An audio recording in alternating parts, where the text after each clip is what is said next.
Pourquoi les agriculteurs n'ont pas marché avec les gilets jaunes? C'est la question, et ça tombe bien parce que j'en ai trouvé un qui marche avec les gilets jaunes. Il s'agit de Christophe Biteau. Bonjour. Bonjour. Vous êtes arboriculteur en bio, vous êtes gilet jaune, vous venez tout droit de quelle région? De Bretagne. De Bretagne, et juste avec vous ou en face de vous, Eddy Fougier, politologue. Bonjour. Voilà. Christophe Biteau, vous dites non, c'est n'importe quoi, il y avait des agriculteurs. Bah écoutez, je suis désolé, je suis gilet jaune, j'ai pas, quand je suis rentré dans le mouvement gilet jaune, indiqué ni ma profession, ni mes origines, et ça n'est absolument pas demandé à l'entrée, donc je ne vous permets pas d'insister sur le fait qu'il y a ou non des agriculteurs. Pour moi, il y a des agriculteurs parmi les gilets jaunes. En nombre ou pas? En nombre, écoutez, pour les compter, il faut pouvoir les identifier. Or, en l'occurrence, l'identification d'un agriculteur aujourd'hui parmi d'autres personnes, lambda, on n'est pas labellisé, que je sache, avec une boucle d'oreille d'identification. Il n'y a rien qui indique qu'on soit agriculteur ou non agriculteur. Le mouvement se veut apolitique et sans les syndicats. Effectivement, les syndicats agricoles vous ont pas rejoint, sauf la coordination rurale quand même. Bah, écoutez, là c'est la même chose. Les syndicats, le mouvement était apolitique. Moi, je n'ai jamais été apolitique. J'ai des représentations syndicales et je vote depuis mes 18 ans. J'ai milité, je pense, à chaque élection. Donc, je ne me considère pas comme apolitique. Je ne suis pas non plus asyndical. Et je ne l'ai jamais été parce que je crois que le mouvement Gilets jaunes, quoi qu'il arrive, est politique. Ah oui, c'est-à-dire, expliquez-moi. L'idée de défendre le pouvoir d'achat, un mieux vivre, une autre représentation justement politique du peuple, c'est de la politique. Eddy Fougier, vous êtes politologue. Quel regard vous portez, au-delà de l'échange qu'on vient d'avoir, sur la participation ou pas des agriculteurs? Alors, il y a déjà des aspects quantitatifs. Il y a une étude qui vient d'être faite par l'IFOP la semaine dernière, un IFOP Focus fait par Jérôme Fourquet, qui montre que 33% des agriculteurs se sentent proches des gilets jaunes. Se sentent même gilets jaunes. Vous savez, il y a les sympathies pour les gilets jaunes, il y a ceux qui se sentent gilets jaunes. 33%, c'est la moyenne en France, c'est 15-16%. Ah oui, donc ça veut dire qu'il y en a plus que dans la moyenne? Oui, largement plus, largement plus. C'est quasiment le chiffre des ouvriers. Donc effectivement, ils sont sans doute peu visibles. Peut-être qu'on ne les voit pas le samedi, peut-être que le samedi, ils ne manifestent pas. En revanche, ils se sentent véritablement gilets jaunes, sans doute parce que dans les revendications, comme l'a dit ce monsieur, il y a cette idée que le travail ne paie pas. C'est quelque chose qui est vraiment intrinsèque dans le métier d'agriculteur et que l'on retrouve chez les gilets jaunes avec cette idée que certains sont dans une telle situation qu'ils sont obligés de cumuler plusieurs emplois pour arriver à boucler la fin de mois. Donc c'est quelque chose auquel les agriculteurs sont sans doute très sensibles. En revanche, sans doute aussi, on a une mauvaise représentation de la participation des agriculteurs parmi les gilets jaunes parce qu'ils ne figurent pas parmi les leaders de ces gilets jaunes qui sont plutôt des... Éric Drouet est un chauffeur routier, Maxime Nicole est dans la logistique, etc. etc. Et l'autre aspect, cela a été dit, c'est qu'effectivement, les agriculteurs ne sont pas nécessairement dans une logique asyndicale ou apolitique, parce qu'ils sont très souvent élus locaux dans des mairies de leur village, et ils ont souvent une carte syndicale. Donc effectivement, je pense qu'il n'y a pas de visibilité des agriculteurs dans ce mouvement parce qu'ils ne correspondent pas nécessairement à l'image que le mouvement, ou certains ont voulu donner de ce mouvement, d'être contre les corps intermédiaires que sont les syndicats et les partis politiques. C'est vrai ça, vous n'êtes pas contre les syndicats? Non, je ne suis pas contre le syndicat. Moi, le rôle d'un syndicat est de défendre l'intérêt de ces syndiqués et des gens qu'ils représentent. Le mouvement Gilets jaunes s'inscrit tout à fait dans un mieux-être, un mieux-vivre des gens qu'ils représentent, qu'ils soient syndiqués ou pas syndiqués, apolitiques ou politiques. Là n'est pas la question. Nos valeurs sont mutuelles et je crois qu'on peut s'y retrouver tout à fait. C'est vrai que quand j'entends des interviews, je ne sais pas si c'est révélateur ou pas en termes de chiffres, mais on entend souvent monsieur est infirmier, madame est caissière, etc. On entend assez peu monsieur est agriculteur, gagne moins de 350 euros par mois et dans le combat des Gilets jaunes. Écoutez, moi j'ai tendance à dire que ma femme est infirmière, elle travaille de nuit pour 10 euros de plus par nuit que si elle travaillait de jour, c'est déplorable. Aujourd'hui, l'une des raisons d'être des Gilets jaunes et de la montée en puissance, c'est la représentation des territoires, qui sont totalement délaissés aujourd'hui par le politique, puisque sur sa sphère parisienne et hors connexion avec la terre. Je crois qu'il y a quelqu'un qui est représentant aujourd'hui des Gilets jaunes pour pouvoir maintenir un ancrage au sol, c'est bien le monde paysan. Et tout est fait aujourd'hui pour détourner la représentation et l'ancrage au sol qui est nécessaire et indispensable. Quelles sont les idées que vous portez le plus dans le mouvement des Gilets jaunes?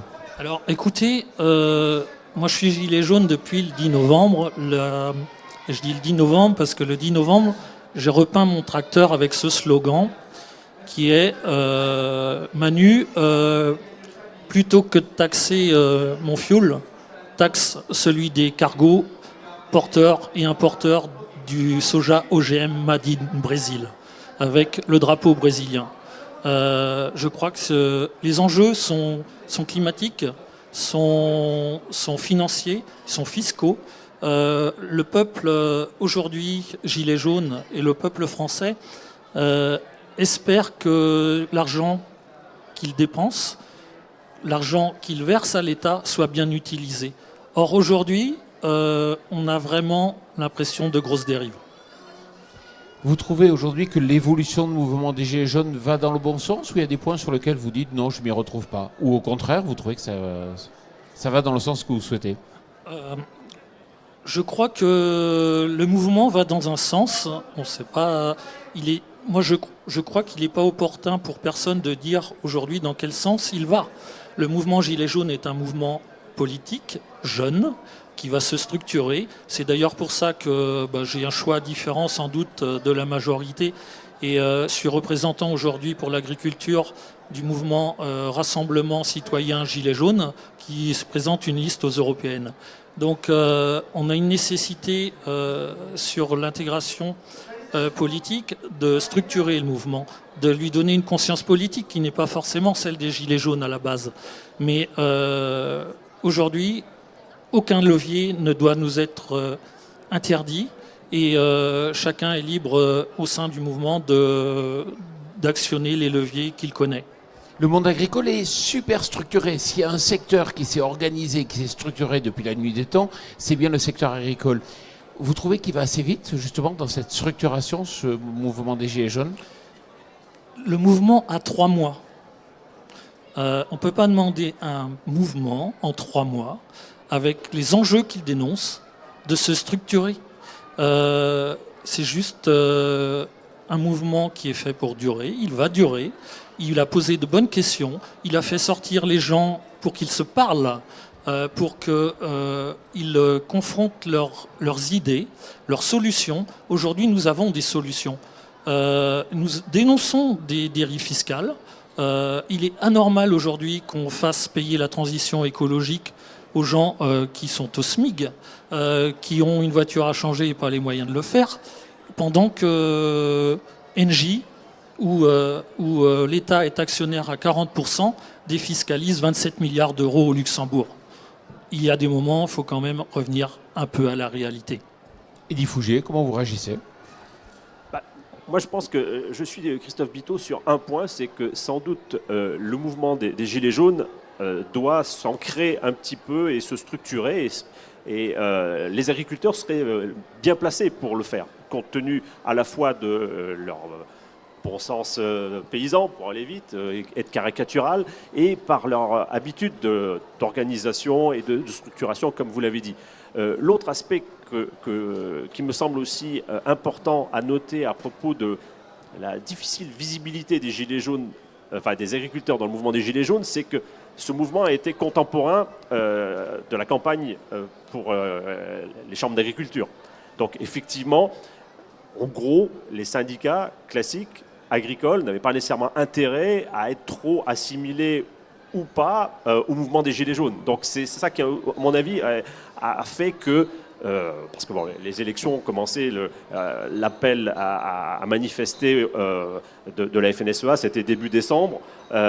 Donc je pense qu'en clair, la FNSEA n'avait pas envie, d'une manière ou d'une autre, soit d'être assimilée au mouvement des Gilets jaunes, soit que ses troupes partent du côté des Gilets jaunes. Je pense qu'il y a un aspect, il y a cette dimension-là aussi.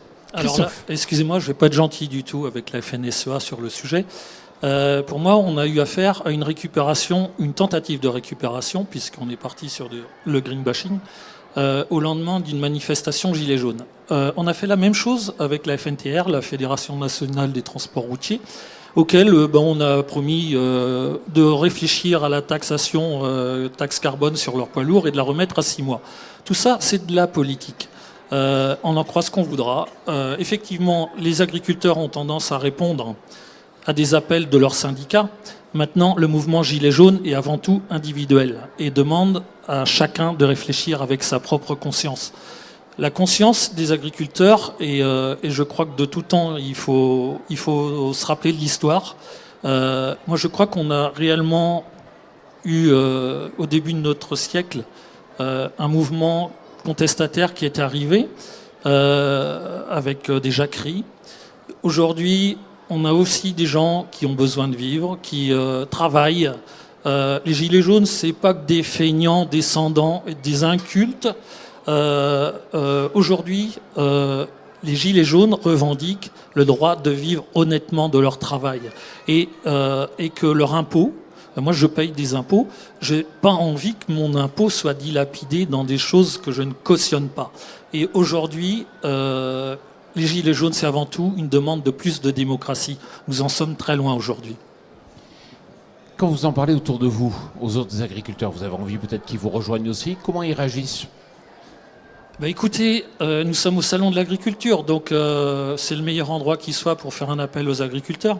Je ne vais pas faire un appel syndical. Je suis assez surpris des dernières élections Chambre d'agriculture qu'on a eues. Nous avons quand même près de 270 suicides dans le monde de l'agriculture en 2018.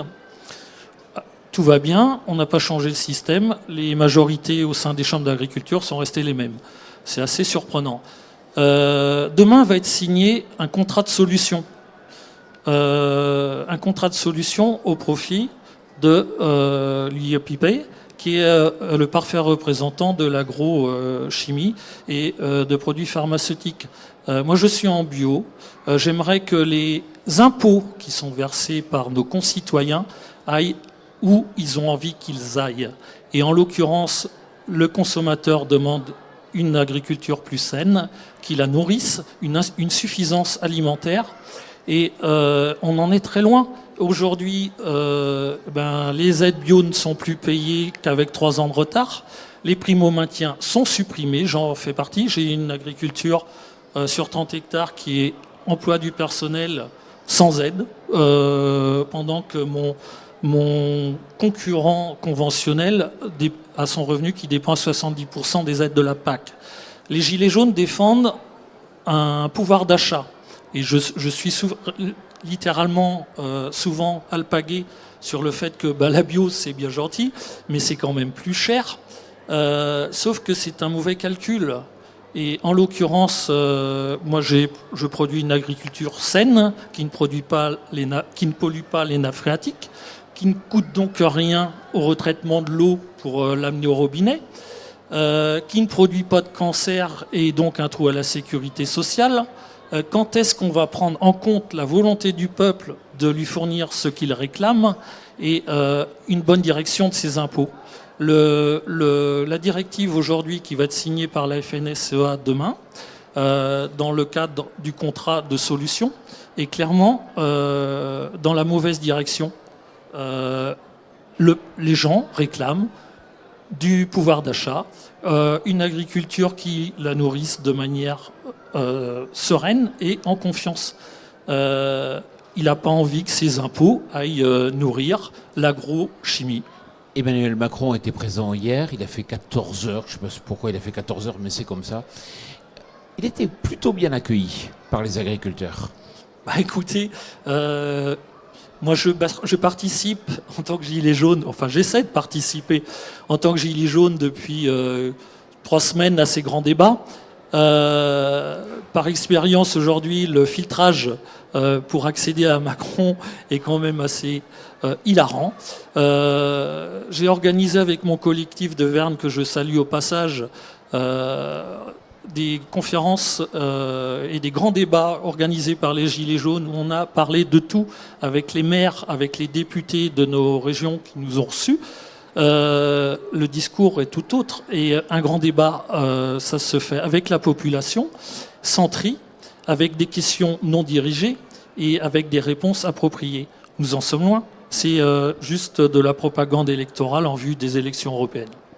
Élie Fouget, juste pour finir, c'était simple la vie de politologue avant, on avait des partis, des syndicats, c'était bien facile à appréhender, à apprécier. Aujourd'hui, on voit des mouvements beaucoup plus complexes. Oui, effectivement, la société civile s'organise de plus en plus, les citoyens eux-mêmes s'organisent de plus en plus. On a vu émerger à partir des années 90 avec un mouvement comme Attaque des associations citoyennes.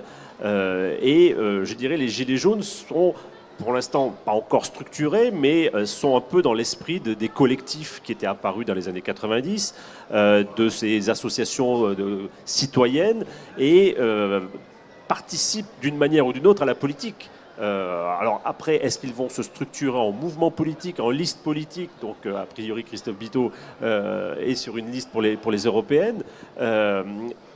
Et puis après, il y aura les municipales. Et les municipales, comme les européennes, sont des élections qui sont plutôt favorables à ce type de mouvement. On se souvient des motivés à Toulouse qui avaient présenté une liste durant les municipales. Et aux européennes, il y a souvent des listes assez originales. Chasse, pêche, nature, tradition, dans un autre genre, avait fait des scores intéressants durant les élections européennes. Donc... Et sans doute que la question du rapport à l'Europe sera un élément assez clivant au sein des Gilets jaunes. On voit dans la bouche d'Éric Drouet des mots assez élogieux envers l'UPR et Asselineau et le Frexit.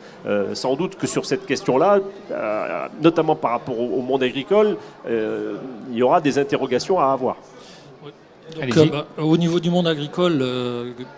je suis agriculteur, je suis gilet jaune. J'en ai marre de ces amalgames. Le mouvement gilet jaune, je ne crois pas, est contre l'Europe. L'Europe, enfin, dans les gens que moi je représente et dans les relations que j'ai avec mes gilets jaunes, qui sont asyndicales, apolitiques à la base, il y a surtout une chose qui a été notée à la G de Commercy, c'est un appel contre le sexisme, contre l'homophobie, contre l'antisémitisme, enfin rien de ce à quoi on nous affuble aujourd'hui. Les Gilets jaunes ne sont pas non plus contre l'Europe. L'Europe est la solution pour sauver le climat, ça fait partie de nos revendications. Ça prend un sens aujourd'hui parce qu'effectivement, un des enjeux des élections européennes, c'est de faire respecter ce qui n'est pas respecté par la politique en place et les enjeux de la COP21. L'immigration, quand on nous traite de gros racistes, l'Europe a la capacité géographique de s'emparer du sujet et c'est son rôle. Arrêtons de jeter l'opprobre sur l'Europe, on en a besoin. On en a besoin pour des enjeux mondiaux qui sont les enjeux climatiques, qui sont les enjeux migratoires. Par contre, en tant que gilet jaune, forcément qu'on va dénoncer les accords de libre-échange qui mettent à mal notre agriculture. Aujourd'hui, Wikiagri a fait un article qui fait état de la disparition de l'élevage de la viande bovine à 2030. Nous sommes au Salon de l'agriculture où nous avons une panoplie d'éleveurs de qualité qui produisent de la viande de qualité. Les accords de libre-échange tels qu'ils nous sont imposés sont contre la logique productive, la logique de pollution de l'air sur les rejets carbone, nos échanges internationaux et de libre-échangistes vont nous tuer. Donc effectivement, tous les agriculteurs gilets jaunes, il faut qu'on se bouge parce que c'est nos intérêts qui sont en jeu. Christophe, Eddy, on pourra en discuter toute la fin d'après-midi, mais toutes les bonnes choses ont une fin. Cette émission aussi, je vous remercie d'être venu ici en débattre. Merci à vous. Merci à vous.